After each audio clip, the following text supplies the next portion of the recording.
عید، جسے عید میلاد النبی بھی کہا جاتا ہے، اسلامی تقویم کے مطابق ربیع الاول کی 12 تاریخ کو منایا جاتا ہے۔ یہ دن حضور اکرم کی ولادت کے حوالے سے منایا جاتا ہے۔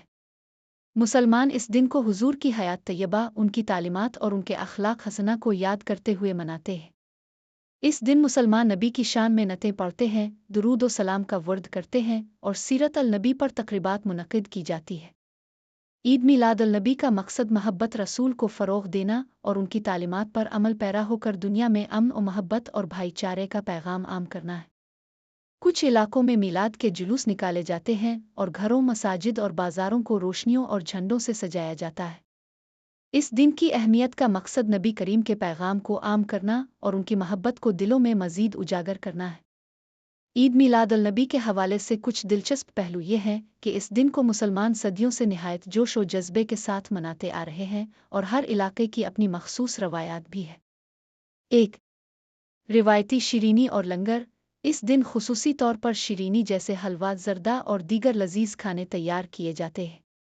لوگوں میں کھانے تقسیم کرنا ایک روایت بن چکی ہے اور کئی جگہوں پر بڑے پیمانے پر لنگر کا اہتمام کیا جاتا ہے۔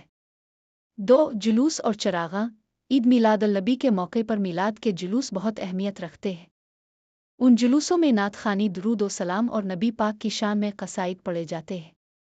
بہت سے شہر اور محلے روشنیوں سے سجائے جاتے ہیں اور گلیوں میں خوشبو اور گلاب کے پھولوں کی بارش کی جاتی ہے۔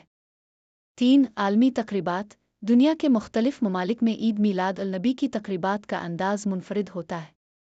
جیسے کہ ترکی میں مولود کی رات منائی جاتی ہے، جس میں خاص طور پر مساجد میں قرآنی تلاوت اور نعت خوانی کا اہتمام کیا جاتا ہے، جبکہ پاکستان اور ہندوستان میں بڑے پیمانے پر جلوس نکالے جاتے ہیں۔ 4. علم و محبت کا پیغام۔ اس دن کی تقریبات کا ایک اہم مقصد یہ بھی ہوتا ہے کہ نوجوان نسل کو نبی کریم کی سیرت سے روشناس کرایا جائے۔ سیرت النبی کے مقابلے، تقریری نشستیں اور کتابی میلے بھی کئی علاقوں میں منعقد کیے جاتے ہیں۔